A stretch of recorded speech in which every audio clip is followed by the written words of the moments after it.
ಅಸಹಕಾರ ಚಳುವಳಿ ಇದು ಭಾರತದ ಸ್ವಾತಂತ್ರ್ಯ ಹೋರಾಟದ ಒಂದು ಮುಖ್ಯವಾದ ಚಳುವಳಿಯಾಗಿದೆ.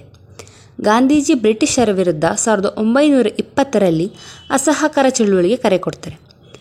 ಅವರ ಕರೆಯನ್ನು ಬೆಂಬಲಿಸಿ ಶಾಲಾ ಕಾಲೇಜುಗಳನ್ನು ವಿದ್ಯಾರ್ಥಿಗಳು ಬಹಿಷ್ಕರಿಸ್ತಾರೆ. ವಕೀಲರು ನ್ಯಾಯಾಲಯವನ್ನು ಬಹಿಷ್ಕರಿಸ್ತಾರೆ. ಭಾರತೀಯ ಗಣ್ಯರು ಬ್ರಿಟಿಷರು ನೀಡಿದ್ದ ಪುರಸ್ಕಾರಗಳನ್ನು ಹಿಂದಿರುಗಿಸ್ತಾರೆ. ಈ ಚಳುವಳಿಯನ್ನು ಬೆಂಬಲಿಸಿ ಮೋತಿಲಾಲ್ ನೆಹರು, ಸಿ.ಆರ್. ದಾಸ್ ತಮ್ಮ ವಕೀಲಿ ವೃತ್ತಿಯನ್ನು ತ್ಯಜಿಸ್ತಾರೆ. ಈ ಅವಧಿಯಲ್ಲಿ ಬ್ರಿಟನ್ ರಾಜಕುಮಾರನ ಭಾರತದ ಭೇಟಿಯನ್ನು ಕೂಡ ವಿರೋಧಿಸಲಾಗುತ್ತೆ.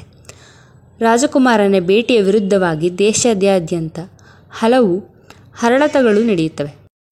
ಅಸಹಕಾರ ಚಳುವಳಿಯ ಸ್ವರೂಪವನ್ನು ಮನಗಂಡ ಬ್ರಿಟಿಷ್ ಸರ್ಕಾರದಲ್ಲಿ ಆತಂಕದ ವಾತಾವರಣ ಉಂಟಾಗಿರುತ್ತೆ. ಇಂತಹ ಸಂದರ್ಭದಲ್ಲಿ ಉತ್ತರ ಪ್ರದೇಶದ ಚೌರಾ-ಚೌರಿ ಎಂಬಲ್ಲಿ ಸಾವಿರಾರು ಸ್ವತಂತ್ರ ಯೋಧರು ಚಳುವಳಿಯನ್ನು ಮಾಡ್ತಿರ್ತಾರೆ. 1922ರಲ್ಲಿ ಶಾಂತಿಯುತವಾಗಿ ಚಳುವಳಿ ನಡೆಯುತ್ತಿದ್ದ ಚಳುವಳಿಗಾರರ ಮೇಲೆ ಪೊಲೀಸರು ಹಲ್ಲೆ ಮಾಡ್ತಾರೆ. ಇದರಿಂದ ರೊಚ್ಚಿಗೆದ್ದ ಜನರು ಠಾಣೆಗೆ ನುಗ್ಗಲೆತ್ನಿಸ್ತಾರೆ.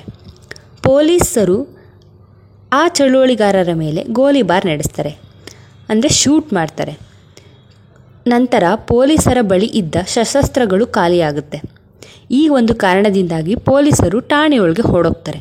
ಕೋಪಿತರಾದ ಚಳುವಳಿಗಾರರು ಪೊಲೀಸ್ ಠಾಣೆಗೆ ಬೆಂಕಿ ಹಚ್ತಾರೆ.